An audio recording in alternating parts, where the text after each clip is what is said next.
إن ملائكته يصلون على النبي يا أيها الذين آمنوا صلوا عليه وسلموا تسليما اللهم صل على سيدنا محمد وعلى آل سيدنا محمد بارك وسلم اللهم صل على سيدنا محمد وعلى آل سيدنا محمد بارك وسلم اللهم صل على سيدنا محمد وعلى آل سيدنا محمد بارك وسلم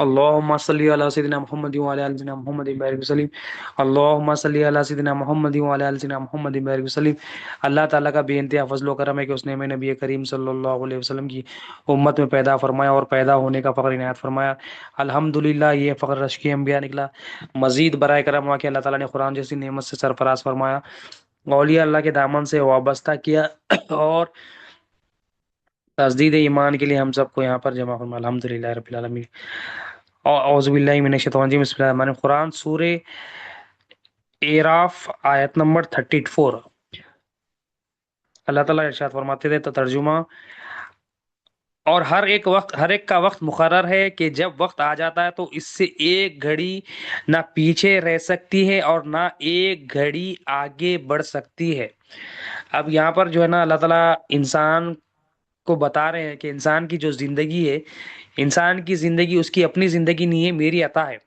یعنی ہمیں جو زندگی ملی ہے یہ بظاہر تو ہم اپنی مرضی سے گزار رہے ہیں مگر اللہ تعالیٰ بتا رہے ہیں کہ ہر ایک کے پاس ایک ایسا وقت آئے گا کہ جب وہ وقت آ جاتا تو اس کی روح نکل جاتی اور وہ ایسا وقت رہتا کہ وہ ایک گھڑی ایک لمحہ ایک سیکنڈ نہ پیچھے رہ سکتی نہ وہ ایک لمحہ ایک سیکنڈ آگے رہ سکتی مطلب موت کا جو وقت ہے یا اللہ تعالیٰ کے عذاب کا جو وقت ہے یا اللہ تعالیٰ کی روح نکالنے کا جو وقت ہے کہ وہ جو اللہ تعالیٰ نے لکھ دیا انسان کی زندگی میں انسان کے مقدر میں کہ فلاں جو ہے فلاں دن فلاں وقت فلاں سیکنڈ فلاں منٹ پر فلاں ایئر میں اس کی روح قبض کرنی ہے اللہ تعالیٰ کا حکم آ جاتا ہے حضرت اسرائیل علیہ السلام آ جاتے ہیں اس کی روح کو قبض کرتے اب یہاں پر اللہ تعالیٰ بتا رہے ہیں ہر ایک کو یعنی ہمیں بھی یہاں پر نصیحت فرما رہے ہیں کیونکہ قرآن کیا ہے قرآن میں نصیحتیں بھی ہے کہ اللہ تعالیٰ نصیحت فرما رہے ہیں کہ ہر ایک کا جو وقت ہے مقرر وقت ہے ہر ایک کا وقت جو ہے جب آ جاتا ہے تو اس سے ایک بھی گھڑی پیچھے نہیں ہٹتی اور نہ ایک بھی گھڑی آگے بڑھ نہیں سکتی مطلب یہاں پر اللہ سب سے پہلے جو ہمیں سبق دیا جا رہا ہے ہمیں بتایا جا رہا ہے کہ انسان جو زندگی کے جو ہے نا دنیا کی محبت میں دنیا کی لالچ میں اور خواہشات میں اللہ تعالیٰ کو بھول گیا اللہ کے رسول کو بھول گیا دین کو بھول گیا یعنی خبر کے 3 سوالات کو بھول گیا تو اللہ تعالیٰ ویسے بندوں کو بتا رہے ہیں اور ہمیں سب کو بتایا جا رہا ہے کہ انسان کی جب وقت آیا تھا موت کا وقت آتا ہے تو وہ موت کا وقت یہ نہیں دیکھتا ہے کہ کون ہے کوئی بھی ہو وہ اگر مومن ہو وہ منافق ہو وہ کافر ہو اللہ تعالیٰ جب لکھ دیا اس کا وقت ہاں کیفیت میں الگ الگ کیفیت ہو سکتی ہے مگر جو وقت موت کا ہے بندے اللہ تعالیٰ وہ بندے کو وقت کو ایک گھڑی بھی پیچھے نہیں لیتے مطلب 10:12 پہ زندگی 12 منٹ 12 سیکنڈ پہ کسی کی روح نکلنی ہے تو اللہ تعالیٰ اسی وقت ایگزیکٹ اس کی روح کو قبض کرتے تو یہاں پر بتا رہا ہے اللہ تعالیٰ کہ انسان کی جو زندگی ہے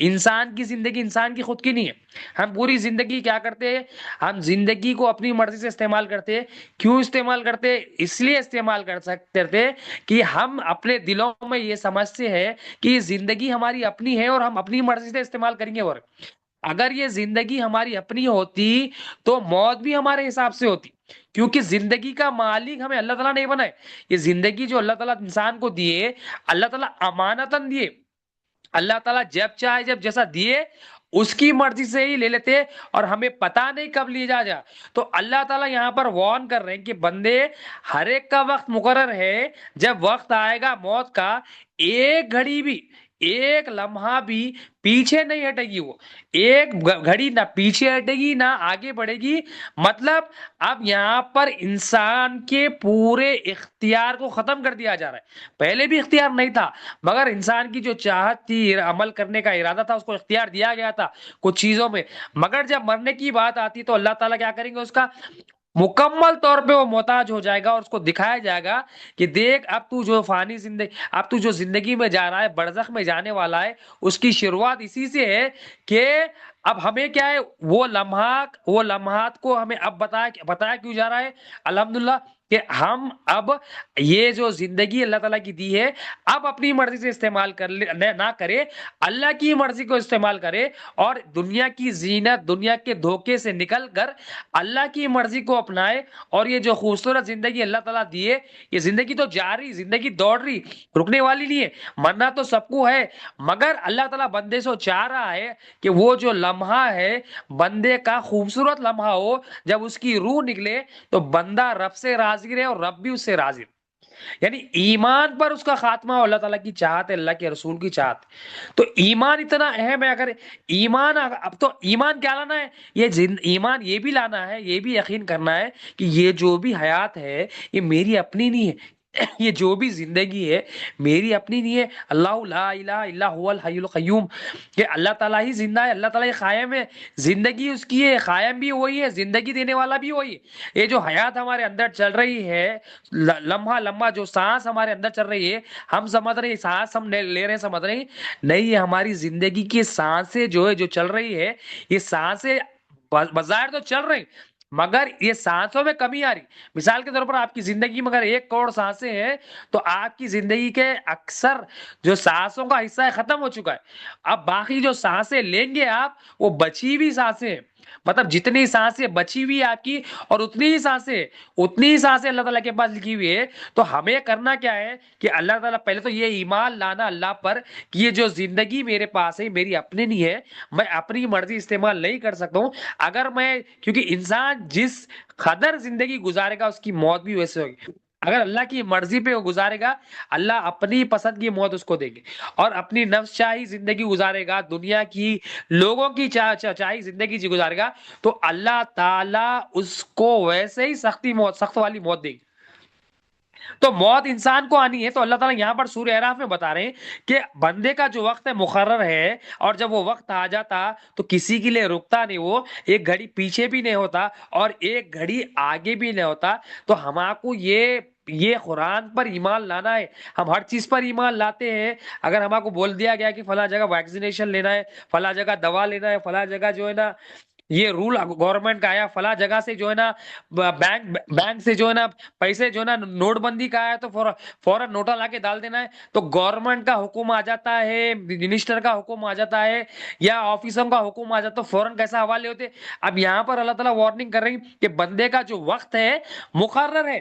حضرت سلیمان علیہ السلام کی بارگاہ میں ایک مرتبہ حضرت اسرائیل علیہ السلام آتے ہیں اور ایک شخص کو گھور کے دیکھ کے جاتے ہیں۔ تو وہ جو شخص، جب حضرت اسرائیل علیہ السلام وہاں سے چلے جاتے ہیں، تو وہ جو شخص پوچھتے ہیں حضرت سلیمان علیہ السلام سے، یا سیدی یہ جو شخص آئے تھے ابھی کون ہے؟ تو حضرت سلیمان علیہ السلام فرماتے ہیں کہ یہ جو ہے نا حضرت جو روح قبض کرنے والے فرشتے ہیں، ملائکہ ہے، اور یہ روح قبض کرتے ہیں، اور حضرت اسرائیل علیہ السلام ہے۔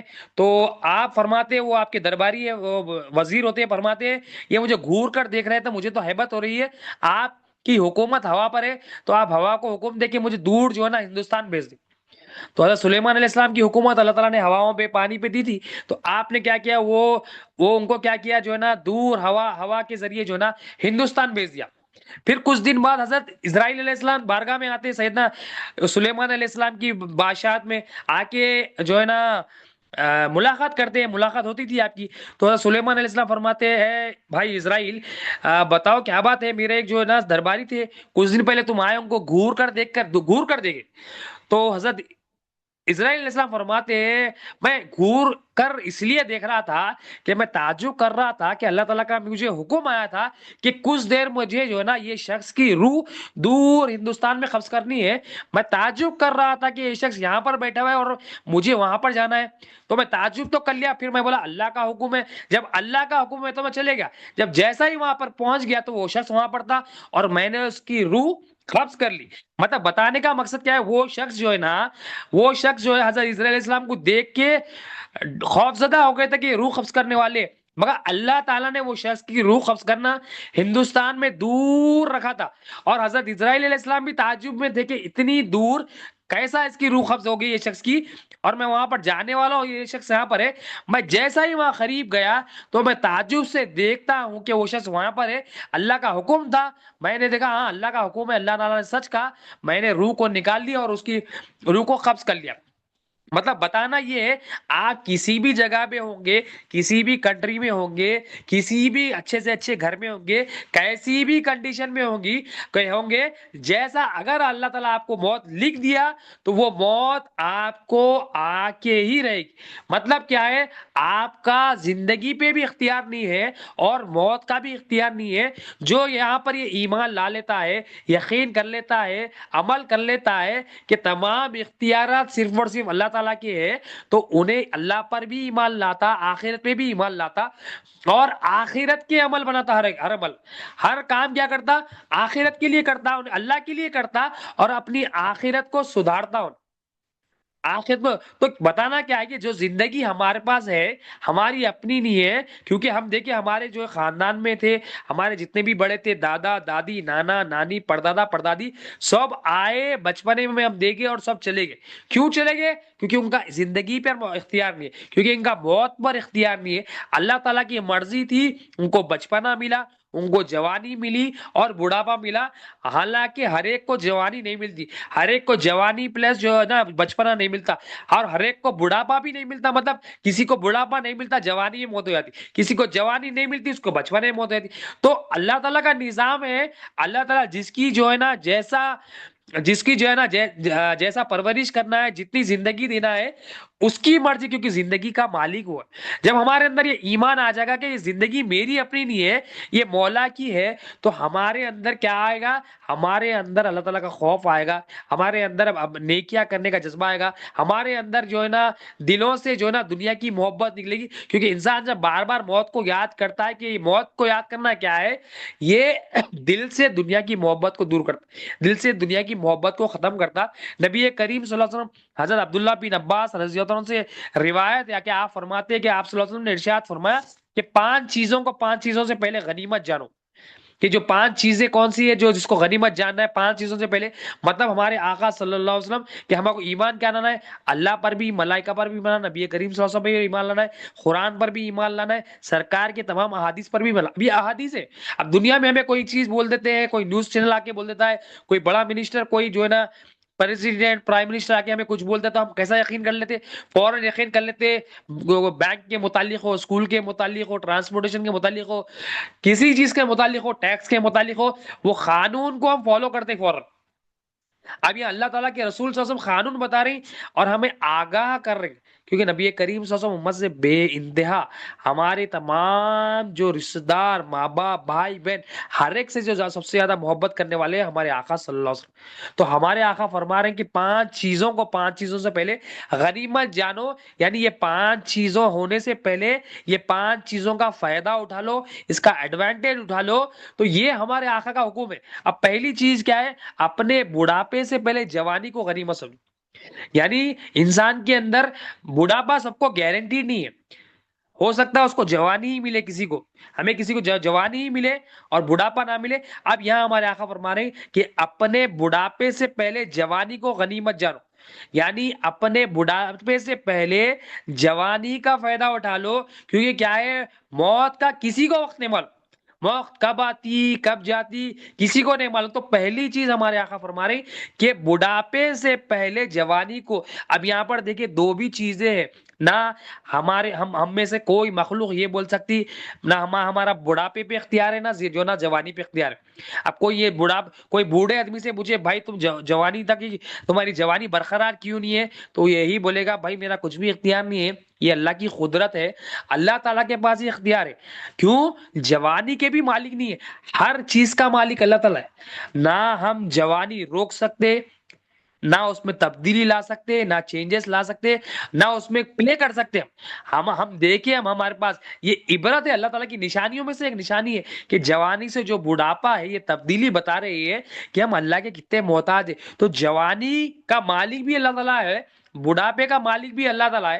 تو ہمارے پیارے آقا فرما رہے ہیں کہ اپنے بڑھاپے سے پہلے جوانی کو غنیمت سمجھو، یعنی بڑھاپا تمہیں ملتا نہیں ملتا وہ تو شیور نہیں، اللہ تعالیٰ ہی بہتر جانتے، مگر تمہیں اگر جوانی مل جائے، کیونکہ جوانی کی عبادت کیا اللہ تعالیٰ کو پسند ہے، کیونکہ انسان جوانی میں کیا ہے، اس کی خواہشات زیادہ ہو جائے، نفس کی خواہشات زیادہ ہوتی، دنیا کی رغبت فوراً جو ہے نا پکڑتا، مگر اللہ تعالیٰ جب بندہ یہاں پر جوانی میں نفس کی خواہشات پر صبر کر کے اللہ کی مرضی کو اپناتا تو وہ اللہ تعالیٰ کو وہ عبادت پسند ہے۔ تو یہاں پر بڑھاپے سے پہلے جوانی کو غنیمت جاننا ہے، یعنی ہم دیکھنا کہ اگر ہم جوانی اللہ تعالیٰ نے دی ہے تو یہ جوانی کو اللہ تعالیٰ کی اطاعت کے لیے، نبی کریم صلی اللہ علیہ وسلم کی اطاعت کے لیے اور اللہ کی معرفت حاصل کرنے کے لیے، آپ صلی اللہ علیہ وسلم کی معرفت حاصل کرنے کے لیے، ہمارے اندر جو نفسانی خواہشات ہیں وہ خواہشات کو کم کرنے میں، دل سے دنیا کی محبت کو نکالنے میں لگنا۔ تو جوانی کس میں لگانا؟ یہ جوانی دل کو سدھارنے میں لگانا، قلب کو قلب سلیم بنانے میں لگانا، وہ قلب وہ جسم جو اللہ اور اس کے رسول پسند کرتے اس کو بنانے میں جوانی لگانا۔ کیوں؟ تو پہلی چیز ایمان کیا ہونا؟ یہ جوانی ہماری نہیں، ہمارے پر کوئی اختیار نہیں۔ اب مثال کے طور پر کوئی بندہ ہے، اس کو پوچھا ہے بھائی بچپنا تمہارا اچھا ہے یا تمہاری جوانی اچھی ہے، تو وہ بولے گا بھائی جوانی اچھی ہے۔ تو اس کو کہو بھائی کیا تم جوانی بچپنا اچھا ہے تو کیا تم جوانی بچپنے میں جا سکتے؟ بھائی بچپنے کا کچھ بھی اختیار نہیں، میں بڑا ہو گیا میرا کوئی اختیار نہیں۔ تو یہ اختیار نہیں ہونا ہی بتاتا ہے کہ ہم کسی اس کے مالک نہیں ہے۔ اگر ہم مالک ہوتے کیا کرتے؟ تو ہمیشہ جوان رہنے کو دیکھتے، ہمیشہ ٹپ ٹاپ رہتے، ہمیشہ جو ہے نا مرد ہو یا عورت ہو بھائی میں تو جوان رہنا بول کے رہتا۔ تو یہاں پر جوانی کے بھی مالک نہیں، اللہ تعالیٰ دیا جوانی، اور جوانی کو بھی زوال ہے، جوانی کو بھی فنا ہے۔ وہ تو انسان، لیکن اللہ کو کون سی جوانی پسند؟ جو جوانی اللہ کی مرضی پہ گزار لیا، اللہ کو راضی کرنے میں گزار لیا۔ یہ پہلی چیز فرما رہے ہیں ہمارے آقا صلی اللہ علیہ وسلم کہ جوانی سے بڑھاپے سے پہلے جوانی کو غنیمت سمجھو، اس کا فائدہ اٹھا لو، کیونکہ یہ رکنے والی نہیں ہے، یہ ٹیمپرری ہے، یہ نعمت ہے مگر ٹیمپرری نعمت ہے، یہ یقیناً آگے بڑھے گی اور یہ ختم بھی ہوگی۔ یہ پہلی چیز۔ دوسری بات ہمارے آقا صلی اللہ علیہ وسلم نے فرمایا اپنی بیماری سے پہلے صحت کو۔ اب یہاں پر بھی دو چیزیں جس کے ہم مالک نہیں ہے، اللہ ہی ان کا مالک ہے اور اس پر ہمارا کوئی اختیار نہیں، کیا ہے وہ؟ بیماری اور صحت۔ نہ ہم اگر ہمارے پاس اگر کوئی بیماری آ جائے تو یہ اللہ تعالیٰ کی طرف سے نشانی ہوتی ہے، بے شمار چیزیں ہوتے ہیں، یا تو تمہارے گناہ مٹتے ہیں، یا تو درجات بلند ہوتے ہیں، یا اللہ تعالیٰ ہم کو انڈیکیشن دیتا ہے کہ میرے قریب آ جاؤ، انڈیکیشن دیتا ہے کہ نشانی دیتا ہے کہ بندہ اب سدھر جائے۔ اور یہ بھی ہوتا ہے انسان کے ایمان کی تجدید ہوتی ہے کہ دیکھ تو نہ صحت کا مالک ہے نہ بیماری کا مالک، تو بیماری کو بھی میں جب دیا نہیں روک سکتا، تو یہ بیماری کو صحت میں بھی کنورٹ نہیں کر سکتا۔ تو ہمارے پاس ہمارے اندر یہ یقین ہونا کہ جو بیماری ہے اس کا مالک بھی اللہ، صحت ہے اس کا مالک بھی اللہ ہے۔ تو ہمارے آقا کیا فرما رہے؟ بیماری سے پہلے صحت کو غنیمت سمجھو، یعنی کیونکہ بندہ جب بیمار ہوتا ہے وہ کام نہیں کر سکتا جو صحت میں کرتا ہے۔ صحت میں اس کے اچھے خاصے کام ہوتے ہیں، عبادت کے کام ہو، معاملات ہو، لین دین ہو، کاروبار ہو، بزنس ہو، جو ہے نا جاب ہو۔ صحت میں جب صحت کا جب معاملہ آتا ہے تو اچھی طرح سے انجام دیتا ہوں۔ تو سرکار دو عالم صلی اللہ علیہ وسلم فرما رہے ہیں کہ اپنی بیماری سے پہلے صحت کو غنیمت سمجھو۔ ہم اکثر یہاں پر دھوکہ کھاتے، اتنی بڑی نعمت ہوتی ہے صحت، جب ہمیں صحت کا جو ہے نا صحت کی اہمیت کب پتہ چلتی؟ صحت چلے آنے کے بعد پتہ چلتی۔ ہم بیمار ہو جاتے تو ہم بولتے ہیں میں یہ کر لیتا تھا، یہ کر لیتا تھا، کاش میرے کو صحت ہوتی تھی، یہ کام کر لیتا تھا، فلاں کام کر لیتا تھا، فلاں صدقہ کر لیتا تھا، فلاں زکات دے دیتا تھا، فلاں کی جو ہے نا تیمارداری کر لیتا تھا، اس کی ہیلپ کر دیتا تھا، یہ کر دیتا تھا، فلاں فلاں یہ کر۔ مگر جیسے ہی ہمارے پاس سے بیماری چلی جاتی صحت، پھر واپس صحت اللہ تعالیٰ، پھر ہم ویسے کی ویسی زندگی گزار۔ تو ہمارا کو کیا ہے؟ یہ امپورٹنٹ چیز ہے، بڑھاپے سے پہلے جوانی کو غنیمت جاننا ہے، اس کا فائدہ اٹھانا ہے، اور بیماری سے پہلے صحت کو غنیمت جاننا ہے، یعنی صحت کو یہ سمجھتے ہوئے گزارنا ہے کہ یہ صحت اللہ تعالیٰ دیا، کب تک دیا اللہ تعالیٰ بہتر جانتا ہے۔ صحت مانگ لینا ہے مولا سے، مولا اچھی صحت ہو، تندرستی عطا فرما، کہ ظاہری صحت بھی دے، باطنی صحت بھی دے۔ صحت مانگتے ہوئے صحت کو اس کی مرضی سے استعمال کرنا بول کر ہی مانگنا۔ پھر تیسری چیز ہمارے آقا صلی اللہ علیہ وسلم نے ارشاد فرمایا کہ 5 چیزوں سے پہلے 5 چیزوں کو غنیمت سمجھو۔ اپنی محتاجی سے پہلے مالداری کو، اپنی محتاجی یعنی اپنی جو فقیری ہے اس سے پہلے مالداری کو غنیمت سمجھو، یعنی جو مال تمہیں دیا گیا ہے اس کا برابر حق ادا کرو، مال کے بھی تم مالک نہیں ہو۔ کبھی بھی مال کھینچ لے سکتا ہوں میں کبھی، کیونکہ مال کیا ہے؟ اس کی محبت میں جو بندہ پڑ جاتا ہے تو مال اس کے لیے فتنہ بن جاتی ہے، اس کی محبت اس کے اندر نفاق پیدا کرتی ہے اور اس کو اللہ اور اس کے رسول سے دور کرتی ہے۔ تو ہمارے آقا فرما رہے ہیں کہ اپنی محتاجی سے پہلے مالداری کو غنیمت سمجھ، یعنی تو جب تجھے اللہ تعالیٰ مال دے اس کو اللہ کی راہ میں نکال، کیونکہ کئی بندے ایسے ہیں جب مر جاتے ہیں ان کی تمنا ہوتی ہے، قرآن میں بھی کہیں اس کا ذکر ہے کہ بندوں کی تمنا ہوتی ہے اللہ ہمیں حکم دے ہم تیری راہ میں خرچہ کریں، کئی بندوں کا یہ تمنا ہوتی ہے۔ تو ہمارا کو کیا ہے؟ سرکار ہمارے بتائیں کہ غنیمت جانو کہ یہ محتاجی سے پہلے کہ تم کہیں غریب نہ کر دے، کیونکہ غریبی کا مالک بھی اللہ ہے، مالداری کا مالک بھی اللہ ہے، کبھی بھی کچھ بھی کچھ جو ہے نا سچویشن اللہ تعالیٰ دے سکتے ہیں، مگر جب مالداری دے دے تو مال کو اپنا نہیں سمجھو، ماں باپ کے، دوستوں کے، رشتے داروں کے برابر حق ادا کرو، برابر ان کے حق ادا کرو، اپنا نہیں سمجھو مال۔ تو یہ یہاں پر بھی کیا ہے، مال کو اپنا نہیں سمجھنا، صحت کو اپنا نہیں سمجھنا، اپنی مرضی سے استعمال نہیں کرنا، اور جو ہے یہ جوانی کو اپنی نہیں سمجھنا، یہ اللہ تعالیٰ کی عطا سمجھنا، اور مال اگر دیا اللہ تعالیٰ تو مال کو اپنا نہیں سمجھنا، مولا کا سمجھنا، اور اگر اس کا حق ادا کرنے نہیں آیا تو جو علم والے ان سے پوچھ کے اس کا حق ادا کرنے کا جو ہے نا معلوم کرنا۔ چوتھی چیز ہمارے آقا صلی اللہ علیہ وسلم نے فرمایا اپنی مصروفیت سے پہلے فراغت کو، مصروفیت سے پہلے فراغت، یعنی مصروفیت آپ بزی ہے اس سے پہلے جو فری ٹائم اس کو غنیمت سمجھو۔ اگر اللہ تعالیٰ تمہیں کچھ فری ٹائم دے دے تو یہ ٹائم کا مالک بھی اللہ تعالیٰ ہے، اور یہ ٹائم بھی گزر جاتا، رکنے والا نہیں۔ تو ہمارے آقا فرما رہے ہیں کہ جو فری ٹائم تمہیں ملا، جو فراغت ملی، اس کو غنیمت سمجھو اپنی مصروفیت سے پہلے۔ تو ہمارے آقا صلی اللہ علیہ وسلم کی دیکھیں کتنی پیاری احادیث ہے کہ ہمارے آقا صلی اللہ علیہ وسلم ہمیں بتا رہے ہیں کہ زندگی کی حقیقت یہ ہے، صحت تمہاری نہیں ہے، مال تمہارا نہیں ہے، جوانی تمہاری نہیں ہے، اور یہ وقت بھی تمہارا نہیں، ہم کسی بھی چیز کے مالک نہیں۔ اب مالک جو نہیں ہے یہ یقین کر لیا، اللہ ہی اس کا مالک ہے، تو وہ بندہ اللہ کی مرضی کے ذریعے استعمال کرے۔ اب جو ہم اپنی مرضی سے فری ٹائم کو جو ہے نا فلمیں دیکھنے میں، ڈرامہ دیکھنے میں، گندی گندی ننگی ننگی فلمیں دیکھنے میں، یوٹیوب میں، انسٹاگرام میں لگا رہے ہیں، اور جو مال جو اللہ تعالیٰ دیا شوقوں میں اڑا رہے ہیں، اور جو جوانی دیا اس کو اللہ اور اس کے رسول کے لیے لگانا تھا لوگوں کے لیے لگا رہے ہیں، لوگوں کے خوش کرنے لیے جا رہے ہیں، یہ دلیل ہے کہ یہ ہم اپنا سمجھ رہے ہیں۔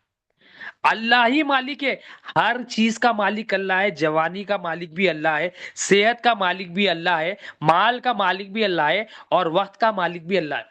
اس کو غنیمت جانو بولے ہمارے آقا صلی اللہ علیہ وسلم۔ اور آخری بات ہمارے آقا صلی اللہ علیہ وسلم نے ارشاد فرمایا اپنی موت سے پہلے زندگی کو غنیمت سمجھو۔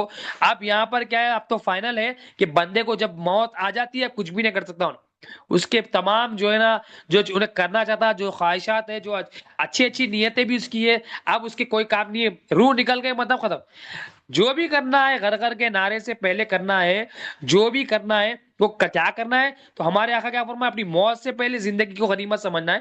تو یہ زندگی جو دی ہوئی ہے، جتنی بھی ہمیں نہیں معلوم، ہم سمجھ رہے ہیں کہ ہم لمبی امیدوں میں لگے، لمبا جینا ہے میرے کو، میں یہ کر دیتا ہوں، یہ کما لیتا ہوں، اتنے گھر بنا لیتا ہوں، اتنی اتنی اتنا پیسہ کما لیتا ہوں، یہ کر دیتا ہوں، مطلب ہماری جو ہے نا ہوائی جو ہے نا ہم دماغ میں خیالات میں ایک جو ہے نا ایک بوتا بنا لیے کہ میں اب خیال میں بنا لیا، اپنا فیوچر بنا لیا کہ میں یہ کر دیتا ہوں، وہ کر دیتا ہوں، حالانکہ کچھ بھی ہوتا نہ کرتا۔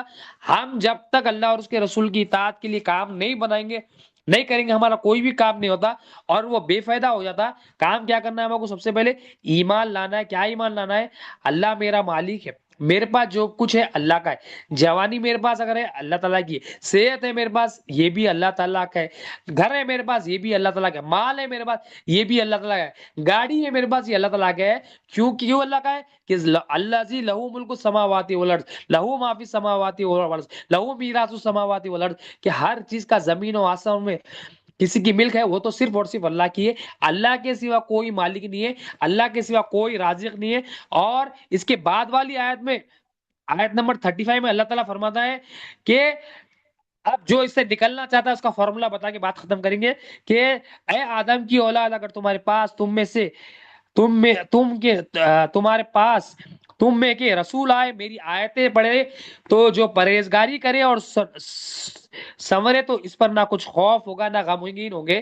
اب یہاں پر اللہ تعالیٰ موت کا ذکر کرنے کے بعد، وہ لمحات کا ذکر کرنے کے بعد ہمارے جو پرہیزگار جو متقین ہیں ان کو نہ دل میں خوف ہوگا نہ غمگین ہوں گے، نہ گزری ہوئی چیز کا غم، نہ آنے والی چیز کا خوف، کسی بھی چیز کا خوف نہیں۔ اب ہمارے پاس کیا ہے خوف چلتا کہ ارے بھائی یہ حالت خراب ہونے والے، نوکریاں چلی جائیں گی، یہ کیا ہے، یہ شیطان ہی، شیطان کیا کرتا اپنے وسوسہ اندر ڈال دیتا، ہم بولتے ہو بھائی، لوگ آ جاتے، پھر لوگ ایک بات ڈالتے، شیطان ان کے ذریعے آتا، ہو بھائی کیسا ہوگا کل کا۔ تو یہ جو وسوسے یہ اتنے متقین ہے، یہ وسوسے کو دیکھ کے اچک جاتے اور مولا کو منا لا الہ الا اللہ پڑھتے کہ مولا میرا مالک ہے، حالات میرا مالک نہیں ہے، میں حالات کا بندہ نہیں ہوں، میں مولا کا بندہ ہوں۔ تو ایمان والے پرہیزگار بندوں کی نشانی کیا ہے؟ ان کو نہ کچھ خوف ہوگا نہ غمگین ہوں گے۔ تو اللہ تعالیٰ فرما رہے ہیں کہ جب میرے محبوب کچھ میری نشانیاں لے کر آئے تو پرہیزگاری کو اختیار کرے اور اپنے آپ کو سنوارے. اور یہ بندے کون ہوں گے؟ جن کو نہ خوف ہوگا نہ کچھ غمگین ہوں گے. اب ہمارے کو گزری ہوئی چیز کا جو ہے نا غم ہو رہا، آنے والی چیز کا خوف ہو رہا، تو مطلب کیا ہے، ہمارے دل مطلب جو چیز چلے گئی ہم پریشان ہو رہے ہیں، کیسا ہوگا کیسا ہوگا کیسا ہوگا. آنے والی چیز پہ ہم جو ہے نا غمزدہ ہے، خوف زدہ ہے کہ کیسا ہوگا، کل کا کیسا ہوگا، شام کا کیسا ہوگا، پرسوں کا کیسا ہوگا، بچوں کا کیسا ہوگا. تو یہ کیا ہے؟ بے ایمانی کی علامت ہے. یہ دل میں دنیا کی محبت ہے. دل کو ہم شیطان کے حوالے کر دیے. ہمارے اندر سے خوف نکلنا، ہر کام میں ہم بولنا، کچھ بھی ہمارے اندر خوف آئے، غم آئے تو ہم بولنا لا الہ الا اللہ، اللہ میرا مالک. لا الہ الا، کون سی کچھ بھی چیز ہے اس کا کیسا ہوگا؟ لا الہ الا. کوئی آ کے ڈرا دی، ہم بولنا لا الہ الا اللہ، اللہ میرا مالک ہے، اللہ میرا رازق ہے، مالک ہے میرے ساتھ، مالک میرے لیے کافی ہے، مالک میرے قریب ہے، مالک میری ضرورتوں سے واقف ہے، اس کے سوا میرا کوئی حاجت روا نہیں ہے، کفیل و کارساز نہیں ہے. ہم بار بار یہ لا الہ الا اللہ سمجھتے ہوئے کرتے ہوئے ہمارے دل کے جو نا کیفیت کو تبدیل کرنا، اس میں ایمان لانا اللہ میرے ساتھ ہے، اللہ میرا مالک ہے، اللہ میرا رازق ہے. جب وہ میرے ساتھ ہے تو مجھے کسی کی ضرورت نہیں ہے. حالات کچھ بھی ہو جائے، مالک تو اللہ ہے. حالات بدلتے، میرا مولا نہیں بدلتا. ازل سے میرا مولا میرا مالک تھا، ابد تک ہمیشہ مالک ہے، مالک ہی رہے گا. اور اس کے سوا کوئی مالک نہیں ہے. مخلوق آتی چلی آتی، مخلوق فنا ہونے آتی، باقی کبھی نہیں ہوتی، فنا ہونے والی ہے. اللہ ہی کی ذات ہے جو باقی رہنے والی ہے. جو مالک ہے اس کی صفت میں کوئی کمی نہیں ہے، ہمیشہ وہی مالک ہے، اس کے سوا کوئی مالک نہیں ہے. میرا کوئی بھی کام ہو، گھر کا ہو، آفس کا ہو، رشتہ داری کا ہو، شادی کا ہو، یا جاب کا ہو، یا بینک بیلنس کا ہو، یا بیماری کا ہو، بیوی بچوں کا ہو، شوہر کا ہو، ماں باپ کا ہو، سسرال والوں کا، سب پرابلم دور کرنے والا صرف اور صرف اللہ تعالیٰ ہے. یہ بار بار اپنے آپ کو سمجھاتے رہنا ہے کہ اللہ کے سوا کوئی مالک نہیں ہے. جو یہ بول لیتے چلے گیا وہ پرہیزگار بندہ ہے، وہ دل سکون والا بندہ ہے. اس کے دلوں میں نہ خوف ہوگا نہ غمگین ہوں گے.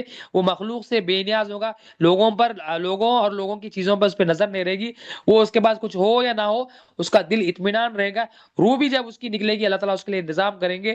جب روح بھی آسانی سے نکلے گی، اس کو کوئی تکلیف بھی نہیں ہوگی. خوشی خوشی مولا کی روح مولا کے حوالے کر دے گا بندہ. آخر میں مولا سے دعا ہے، اللہم صلی علی سیدنا محمد و علی سیدنا محمد و علیہ وسلم. یا اللہ جو کچھ کہا گیا سنا گیا، بولنے سننے سے زیادہ عمل کی توفیق عطا فرما. ہر دو کے عمل میں اخلاص عطا فرما. ہماری سعادت کو قبول فرما، اس میں جو غلطیاں ہیں معاف فرما. ہم سب کا خاتمہ بالخیر عطا فرما. ہم سب کو عذاب سکرات کی تکلیف سے محفوظ رکھ ملا. دونوں جہاں میں بھلائی عطا فرما. جو مانگا وہ بھی عطا فرما، جو نہیں مانگا وہ بھی عطا فرما. جو مانگنے سے رہ گیا وہ بھی عطا فرما. اللہم صلی علی سیدنا محمد و علی وسلم. سبحان ربک رب العزۃ عما یصفون، الحمد للہ رب العالمین. اخلا الہ الا اللہ محمد رسول اللہ صلی اللہ